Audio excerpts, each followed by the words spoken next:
सच के साथ।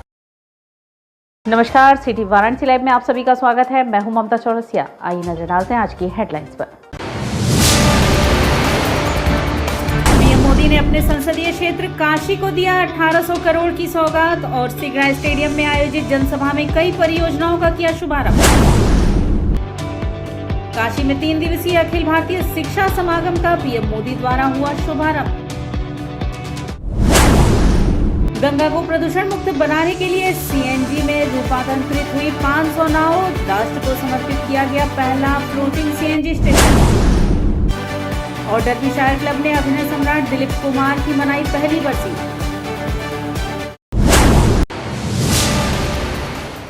और अब खबरें विस्तार से। प्रधानमंत्री नरेंद्र मोदी ने संपूर्णानंद स्टेडियम में 1774 करोड़ की परियोजनाओं की सौगात काशी को दी व कई परियोजनाओं का लोकार्पण किया। प्रधानमंत्री नरेंद्र मोदी गुरुवार को काशीवासियों को 1774.34 करोड़ की सौगात दी है। उन्होंने 553.76 करोड़ की 30 परियोजनाओं का लोकार्पण एवं 1220.58 करोड़ की 13 परियोजनाओं का शिलान्यास किया। डॉक्टर संपूर्णानंद स्पोर्ट्स स्टेडियम मैदान में आयोजित विशाल जनसभा में उन्होंने काशीवासियों से बनारसी अंदाज में कहा कि काशी में कहल जाला 7 वार और 9 त्योहार होला। कहे का मतलब यह कि यहाँ रोज रोज नया नया त्योहार मनावल जाला। विधानसभा चुनाव में साथ देने के लिए आभार जताया और अभिनंदन किया। प्रधानमंत्री नरेंद्र मोदी ने काशी सदा से निरंतर प्रवाहमान रही है। उन्होंने कहा कि दिव्य भव्य नव्य काशी में 8 सालों से विकास का जो उत्सव चल रहा है उसे एक बार फिर गति दे रहे हैं। काशी सदा से निरंतर प्रवाहमान रही है। काशी ने एक तस्वीर पूरे देश को दिखाई है जिसमें विरासत भी है, विकास भी है। ऐसी विरासत जिसे भव्य दिव्य व नव्य बनाने का काम निरंतर जारी है। ऐसा विकास जो काशी की सड़कों, गलियों, कुंड हो, तालाबों, घाटों व पाटों, रेलवे स्टेशन से लेकर एयरपोर्ट तक निरंतर गतिमान है। आत्मा वही काया में निरंतर नवीनता लाने का प्रयास। काशी में एक प्रोजेक्ट खत्म होता है तो 4 नए शुरू हो जाते हैं। उन्होंने कहा कि आज भी यहाँ 1700 करोड़ से अधिक के दर्जनों प्रोजेक्ट का शिलान्यास हुआ। काशी ने सड़क, पानी, बिजली, शिक्षा, स्वच्छता और सुंदरीकरण से जुड़ी हजारों करोड़ रुपए की परियोजनाएं शुरू हो चुकी हैं। हजारों करोड़ों की परियोजनाओं पर काम जारी है। आत्मा वही काया में निरंतर नवीनता लाने का प्रयास कर रहे हैं। उत्तर प्रदेश के लोगों ने और मेरी काशी के लोगों ने जो समर्थन दिया, जो उमंग और उत्साह के साथ मेरा साथ दिया, इसलिए मैं आज जब चुनाव के बाद पहली बार आपके बीच आया हूं, आदर पूर्वक काशी वासियों का, उत्तर प्रदेश वासियों का हृदय से धन्यवाद करता हूं, उनका अभिनंदन करता हूं।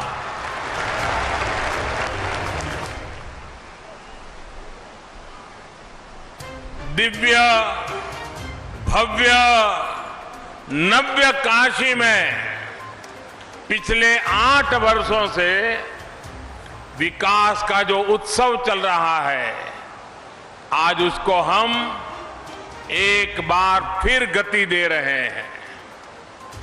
काशी हमेशा से जीवंत, निरंतर प्रवाहमान रही है। अब काशी ने एक तस्वीर पूरे देश को दिखाई है जिसमें विरासत भी है और विकास भी है। ऐसी विरासत जिसे भव्य, दिव्य और नव्य बनाने का काम निरंतर जारी है। ऐसा विकास जो काशी की सड़कों, गलियों, कुंड हो, तालाबों, घाटों और पाटों, रेलवे स्टेशन से लेकर एयरपोर्ट तक में निरंतर गतिमान है। काशी में एक प्रोजेक्ट खत्म होता है तो 4 नए प्रोजेक्ट शुरू हो जाते हैं। आज भी यहां 1700 करोड़ रुपए से अधिक के दर्जनों प्रोजेक्ट का लोकार्पण और शिलान्यास हुआ है। काशी में सड़क, पानी, बिजली, स्वास्थ्य, शिक्षा, स्वच्छता और सुंदरीकरण से जुड़ी हजारों करोड़ रुपए की परियोजनाएं पूरी हो चुकी है। मुख्यमंत्री योगी आदित्यनाथ कार्यक्रम में प्रधानमंत्री का स्वागत कर कहा कि काशी में ऐतिहासिक विकास कार्य हुए हैं और यह श्रृंखला अनवरत जारी है। उन्होंने कहा कि प्रधानमंत्री के नेतृत्व में केंद्र सरकार ने अपने 8 वर्ष का कार्य सफलतापूर्वक पूर्ण किया है।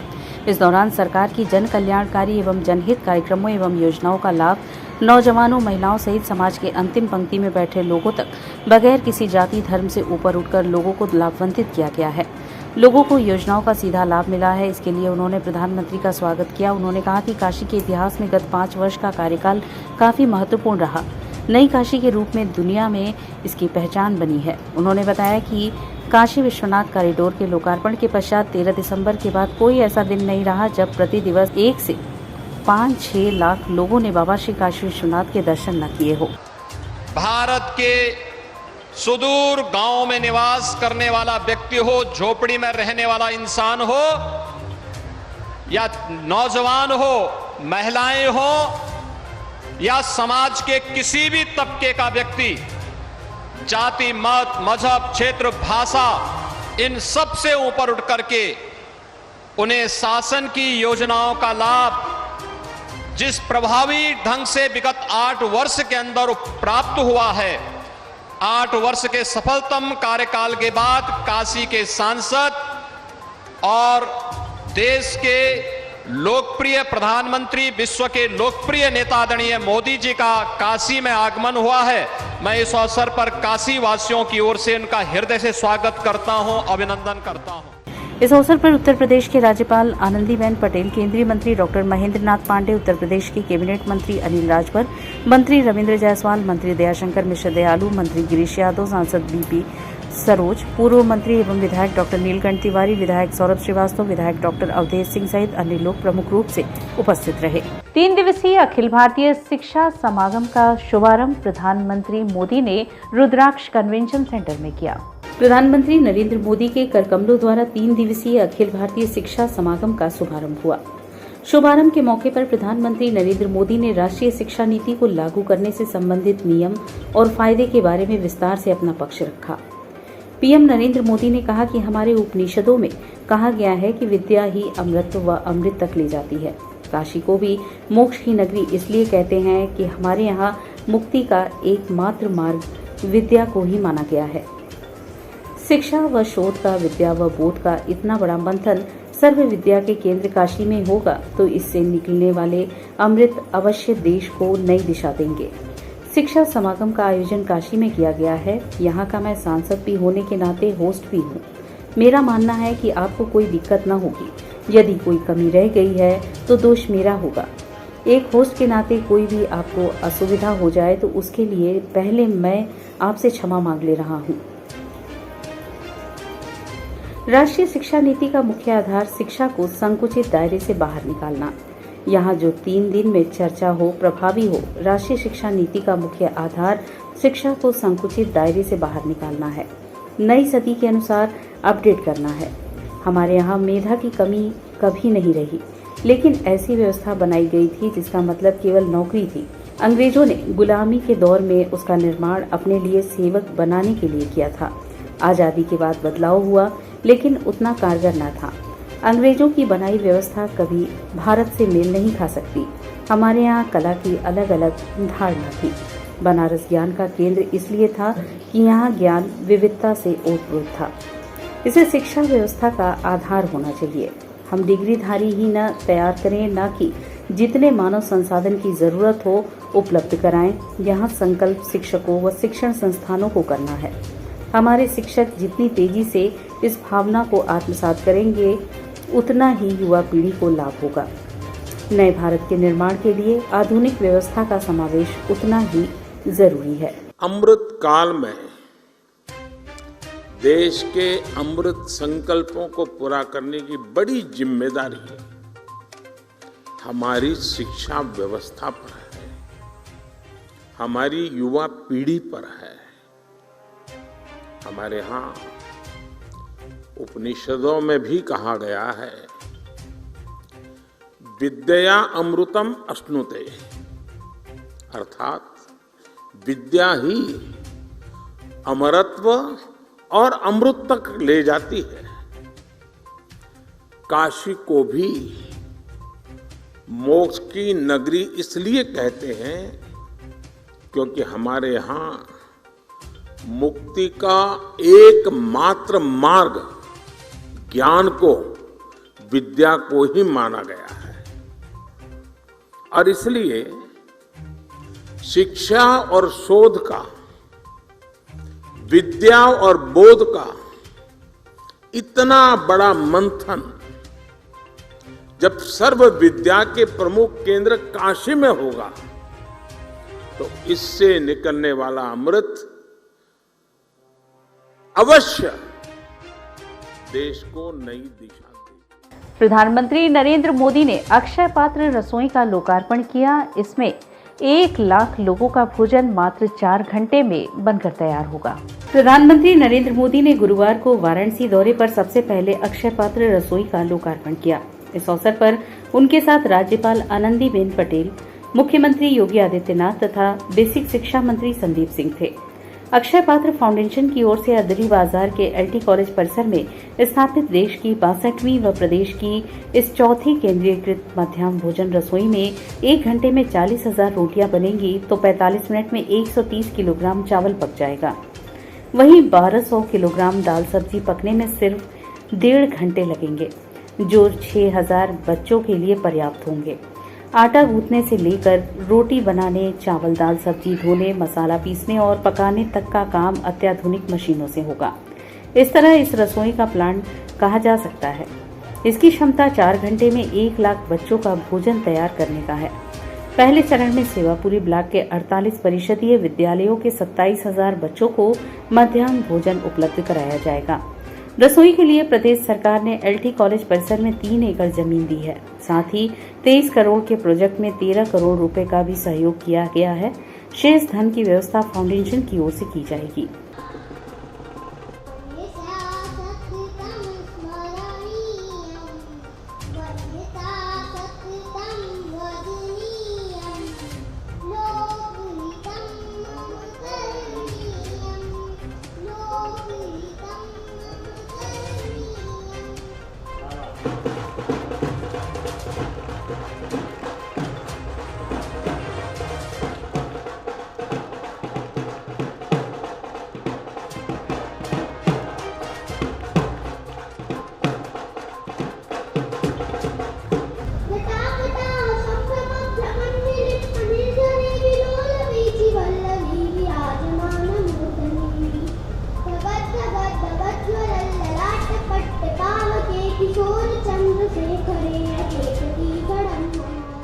दशाश्वमेध क्षेत्र में पुनर्विकास योजना 31 साल बाद आखिरकार पूरी हुई, जिसका उद्घाटन प्रधानमंत्री मोदी द्वारा गुरुवार को किया गया। दशाश्वमेध घाट क्षेत्र पुनर्विकास परियोजना आखिरकार 31 साल बाद बनकर तैयार हुई। इस परियोजना की शुरुआत सन 1991 में हुई थी, परंतु बाद में मामला कोर्ट में चले जाने से यह परियोजना लटक गई। सन 2017 में प्रदेश में भाजपा सरकार के आने के बाद यह पुनः शुरू हुई। आज प्रधानमंत्री मोदी के हाथों इसका उद्घाटन हुआ। कुल 3082.4 वर्ग मीटर क्षेत्रफल में बने इस कॉम्प्लेक्स में लोअर ग्राउंड फ्लोर में 68 दुकानें, अपर ग्राउंड में 45 दुकानें, प्रथम तल पर 14 फूड कोर्ट तथा 1 रेस्टोरेंट की व्यवस्था की गई है। इसके अलावा टेरेस पर 2 किचन तथा ओपन एयर रेस्टोरेंट का प्रावधान किया गया है। बेसमेंट में 83 दुकानों के साथ साथ अन्य कार्यों के लिए स्थान छोड़ा गया है। आगंतुकों की सुविधा के लिए लिफ्ट व एक्सीलेटर की भी व्यवस्था की गई है। ये दशाश्वमेध क्षेत्र पुनर्विकास परियोजना के अंतर्गत ये G+2 एक कॉम्प्लेक्स का निर्माण कराया गया, जिसमें कुल 186 दुकानें हैं। यहाँ पे पूर्व में रेडिस मार्केट थी, जिनके विस्थापित दुकानदारों को इसमें दुकानें आवंटित की जा रही हैं।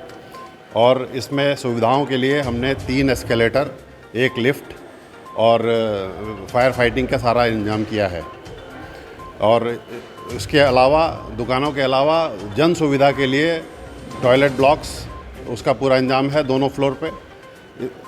इस क्षेत्र में दशाश्वमेध आरती के समय बहुत ज़्यादा भीड़ आती है, तो उनके लिए एक रिक्रिएशन के लिए एक बाहर में ओपन एयर में काफ़ी ज़्यादा सौंदर्यीकरण किया गया है, जिसमें कि दशाश्वमेध क्षेत्र के परिचय दिया गया है और दशाश्वमेध इसका नाम क्यों पड़ा उसका भी एक परिचय यहाँ पे लिखित उसमें पेस्ट किया गया है। और यहाँ वक्त चला है एक छोटे से ब्रेक का, मिलते हैं ब्रेक के बाद। वाराणसी लाइव, सच के साथ। PMC hospital, habitat for humanity. Doctor Sanjay Chaurasia और डॉक्टर श्वेता चौरसिया के दूरदर्शी सोच और सेवा भाव से पीएमसी हॉस्पिटल की शुरुआत हुई। 2008 से पीएमसी हॉस्पिटल ने लोगों को उत्कृष्ट चिकित्सा सुविधा प्रदान की है। पीएमसी हॉस्पिटल बनारस में उपलब्ध सर्वोत्तम हॉस्पिटल में से एक है। प्रसूति एवं स्त्री रोग विभाग, पीडियाट्रिक्स एवं नियोनेट्रोलॉजी, जनरल एवं लेप्रोस्कोपिक सर्जरी, अस्थि एवं जोड़ रोग, यूरोलॉजी एवं गैस्ट्रोलॉजी, मनोरोग विभाग, फिजियोथेरेपी जैसी कई सुविधा उपलब्ध है। पीएमसी हॉस्पिटल आपको डॉक्टर द्वारा नियमित ओपीडी की सुविधा देता है। इसके साथ ही आधुनिक गहन चिकित्सा इकाई आईसीयू, आईसीसीयू की सुविधा एक ही छत के नीचे आपको मिलती है। मैं doctor Sanjay Chaurasia, director PMC hospital Ravindrapuri, Varanasi. PMC hospital NABH accredited एवं ISO तथा QCI द्वारा मान्यता प्राप्त 50 bed super multi speciality hospital है। पिछले 10 वर्षों से निर्धन परिवारों के लिए एक विशेष OPD की सुविधाएं प्रदान की गई हैं, जिसके माध्यम से स्त्री रोग विभाग एवं बाल रोग विभाग में 1 लाख से अधिक लाभार्थियों को OPD की निःशुल्क सेवाएं प्रदान की गई हैं। हमारा उद्देश्य है कि कम खर्च में उत्कृष्ट स्वास्थ्य सेवाएं आम जनमानस को सर्वसुलभ कराएं। PMC hospital, habitat for humanity, Ravindrapuri extension behind Durga Kund, Varanasi. Helpline number 0542231015 और कॉल 8808960005 और 8417003104।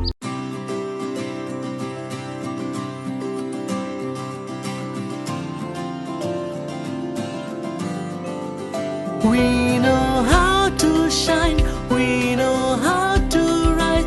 We are nurtured with the best, having fun and some rest. We are learning today, we will lead tomorrow. We are choosing our way, we're learning and play. We are creative, that is our motive. We are RS World School. We are creative, that is our motive. We are RS World School, RS World School. We just don't believe in learning, we believe in creative learning. We are RS World School. Learn today, lead tomorrow. Corona virus ने देश में एक बार फिर से रफ्तार पकड़ ली है। ऐसे में जरूरी है कि सभी लोग पूरी एहतियात बरतें। घर से बाहर निकलते समय मास्क का सदैव प्रयोग करें। समय समय पर हाथों को सैनिटाइजर से सैनिटाइज करें। ज्यादा भीड़ भाड़ वाली जगहों में जाने से बचें। 2 गज की दूरी का पालन करें। स्वस्थ रहें, सुरक्षित रहें। जनहित में जारी वाराणसी लाइव। वाराणसी लाइव, सच के साथ। और ब्रेक के बाद पुनः आपका स्वागत है। गंगा नदी में देश के पहले तैरने वाले CNG स्टेशन को आज राष्ट्र को समर्पित किया गया। पेट्रोल डीजल से चलने वाली 500 नावों में भी आज CNG किट लगाई गई। पवित्र नदी गंगा को प्रदूषण मुक्त बनाने के लिए एक दूरगामी कदम के रूप में प्रधानमंत्री नरेंद्र मोदी ने गुरुवार को अपने काशी आगमन पर पेट्रोल और डीजल से पर्यावरण अनुकूल ईंधन कंप्रेस्ड नेचुरल गैस में रूपांतरित 500 नावों को राष्ट्र को समर्पित किया।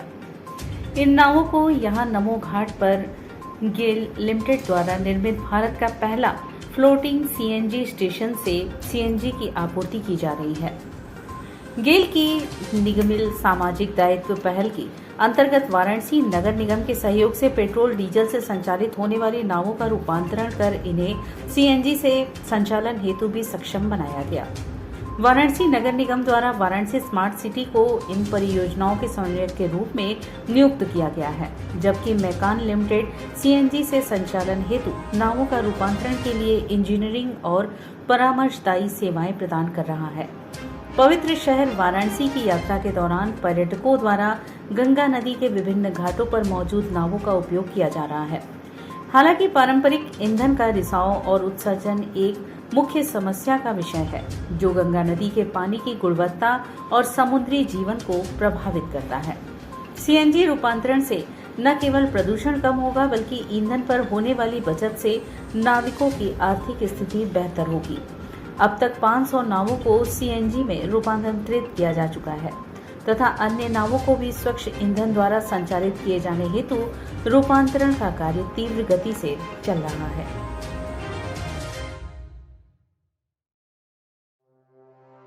नमो घाट पर गुरुवार को एक युवती ने बवाल काटा, सुरक्षा कर्मियों से हाथापाई की। वाराणसी के खिड़किया घाट स्थित नमो घाट पर एक शरारती लड़की ने बवाल काटा। प्रधानमंत्री के ड्रीम प्रोजेक्ट नमो घाट पर सुरक्षा कारणों को देखते हुए आए दिन सुरक्षा में लगे गार्डों से मारपीट गाली गलौज होती रहती है। आए दिन शरारती तत्व नशे की हालत में नमो घाट घूमने और मस्ती करने जाते हैं तो गार्ड द्वारा किसी कारणवश रोके जाने पर उनसे गाली गलौज व मारपीट भी करते हैं। जी हाँ, ऐसा ही वाकया नमो घाट पर हो गया, जिसका हमें इंतजार था। एक लड़की और लड़के ने की महिला गार्ड से मारपीट और बदतमीजी। लोगों का कहना है कि लड़की नशे की हालत में बुध थी।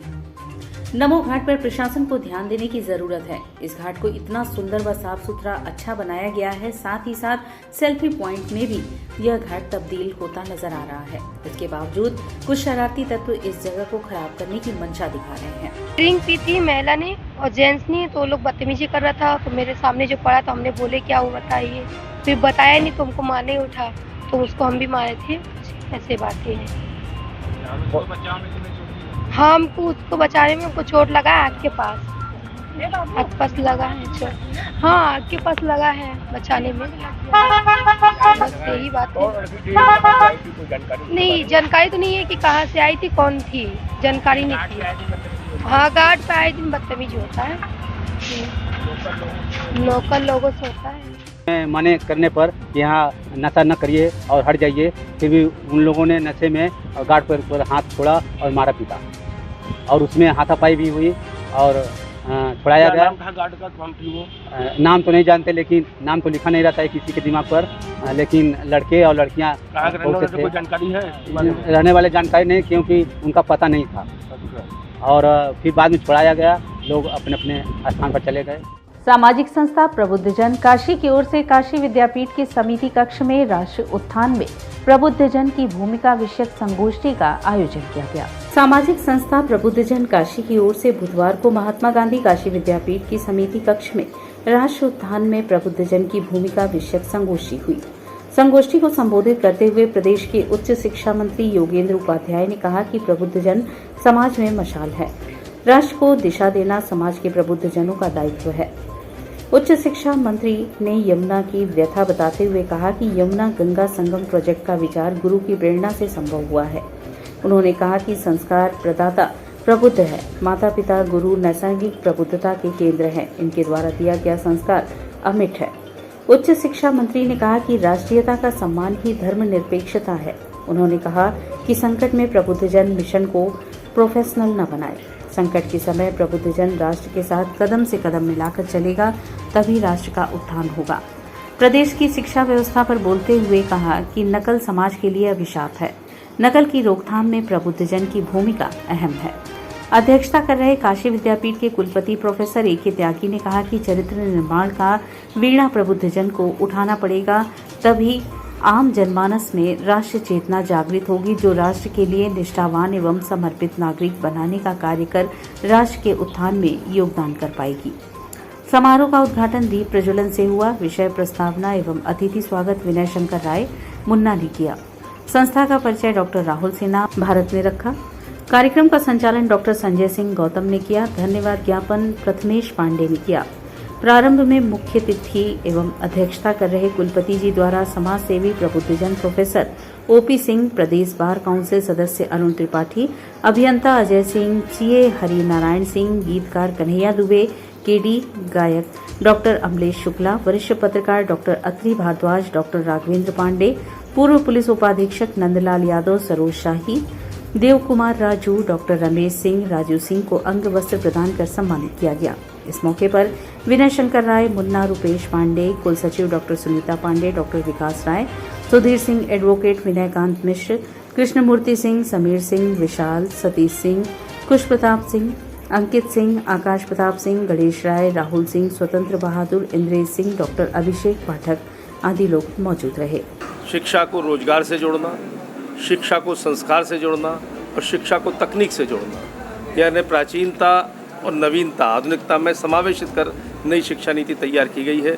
क्योंकि अब तक जो शिक्षा थी हमारी, वो प्राचीनता से हमको काटे हुई थी, हमारे अतीत से, हमारे संस्कारों से काटी हुई थी। तो अब शिक्षा नीति का मूल बिंदु यह है, इसकी परिधि में ही सब कार्यक्रम, सब नीति, सब योजनाएं बनेंगी और इसी उद्देश्य से पूरे देश के शिक्षाविदों को एकत्रित किया गया है कि जो कुछ हम कर रहे हैं वो उनको बताएं और क्या और उनकी सलाह हो सकती है, क्योंकि विद्वानों की सलाह से उसमें हम और क्या अच्छा ला सकते हैं, इसके लिए सम्मेलन। डर्बीशायर क्लब वाराणसी के तत्वाधान में अभिनय सम्राट दिलीप कुमार की पहली पुण्यतिथि मनाई गई। डर्बीशायर क्लब वाराणसी के तत्वाधान में गुरुवार को पूर्वाह्न 11:30 बजे पितरकुंडा त्रिमोहानी के पास अभिनय सम्राट दिलीप कुमार साहब की पहली बरसी के मौके पर दिलीप साहब के चित्र पर माला फूल अर्पित किया गया तथा 2 मिनट मौन रखकर उन्हें श्रद्धांजलि दी गई। इस मौके पर शकील ने कहा कि दिलीप साहब का जन्म 11 दिसंबर 1922 को पेशावर में हुआ था। दिलीप साहब के 12 भाई व बहनें थी। उनके पिता लाल गुलाम सरवर पेशावर में फल बेचते थे। बंटवारे के बाद अपने परिवार के साथ वे भारत आ गए। दिलीप साहब ज्वार भाटा व मधुमती के बाद यूसुफ खान से दिलीप कुमार बन गए। आज भी लोग मुगले आजम में दिलीप साहब के बेजोड़ अभिनय को नहीं भूल पाए। उसके बाद तो उन्हें बॉलीवुड का अभिनय सम्राट कहा जाने लगा। दिलीप साहब ने लगभग 66 फिल्मों में बेजोड़ अभिनय किया, जिसमें उनकी यादगार फिल्में पैगाम, नया दौर, राम और श्याम, गंगा जमुना, आदमी, गोपी, बैराग, क्रांति, विधाता, शक्ति, ईमानदार, सौदागर, कर्मा जैसी फिल्मों ने तो दिलीप साहब को एक्टिंग का इंस्टीट्यूट बना दिया। जाने कितने अवार्ड उनकी झोली में आए। अमिताभ बच्चन, शाहरुख खान जैसे न जाने कितने कलाकार दिलीप साहब को आदर्श मानकर फिल्मों में आए और सफल हुए। दिलीप साहब को उनके अंतिम समय में भारत सरकार ने उन्हें पद्म विभूषण से विभूषित किया था। कार्यक्रम में मुख्य रूप से हैदर मौलाई, हाजी असलम, आफाक हैदर, राजू खां, प्रमोद वर्मा, मस्सन खान, विकी यादव, हाजी रुस्तम, चिंतित बनारसी, जावेद अहमद, हतीम कुरैशी आदि शामिल थे। हम लोगों ने उनको चित्र पर फूल माला चढ़ा के शिद्दत से याद किया। मैं आपके माध्यम से, क्योंकि भारत सरकार ने तमाम उनको अवार्ड दिया है, लेकिन हम प्रधानमंत्री जी आज 11 तारीख को आज 7 तारीख आज प्रधानमंत्री आज जी आए हैं वाराणसी में और उन्हीं का संसदीय क्षेत्र में ये कार्यक्रम किया जा रहा है। हम प्रधानमंत्री जी से मांग करते हैं कि सारे अवार्ड दे चुके हैं, आज ही के दिन उनको घोषणा कर दे कि उनको भारत रत्न से मरणोपरांत भारत रत्न दिया जाए, क्योंकि उनसे बड़ा कोई कलाकार नहीं था। उनके बताए हुए मार्गदर्शन पर शाहरुख खान और अमिताभ बच्चन जी, धर्मेंद्र जी आज किस मुकाम पे पहुँचे हैं, आप उसका अंदाज़ लगा लीजिए कि जो जो उनको अपना आदर्श माना आज वो बुलंदी छू रहा है। हम उनको आज के दिन बहुत शिद्दत से याद कर रहे हैं दिलीप साहब को। और इसी के साथ सिटी वाराणसी लाइव का यह प्रसारण यहीं समाप्त होता है। ममता चौरसिया को दी इजाजत। नमस्कार।